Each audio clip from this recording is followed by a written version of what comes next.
नमस्ते प्रणाम। मेरे यूट्यूब चैनल पे आप लोग का स्वागत है। और देखिए, मैं एक बहुत सुंदर सा नाच का हरवा गीत सुना रही हूँ। आप लोग सुनिएगा और चैनल को लाइक सब्सक्राइब कमेंट ज़रूर करिएगा और बताइएगा कि मेरा गाना आप लोगों को कैसा लगा। अरे सोने की थाली माँ जेवना बनाया, अरे सोने की थाली माँ जेवना बनाया, अरे जेवना न जे मैं चरावे बकरी, हमका छोड़ी के बला मुआ करल नौकरी, हमका छोड़ी के बला मुआ करेल नौकरी, हे करेल नौकरी हो करेल नौकरी, हमका छोड़ी के बला मुआ करेल नौकरी।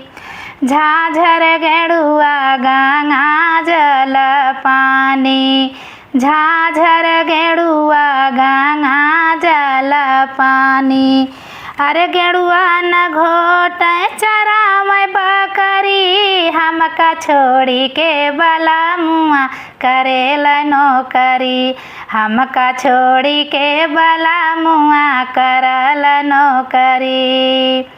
तो सकत किया मैसेज लगाया, अरे तो सकत किया मैसेज लगाया, अरे से जिया न सोवे चरावे बकरी, हमका दे छोड़ी के बला मुआ करेल नौकरी, हमका छोड़ी के बला मुआ करेल नौकरी, हे करेल नौकरी हो करेल नौकरी, हमका छोड़ी के बला मुआ करेल नौकरी, हमका छोड़ी के बला मुआ करेल नौकरी।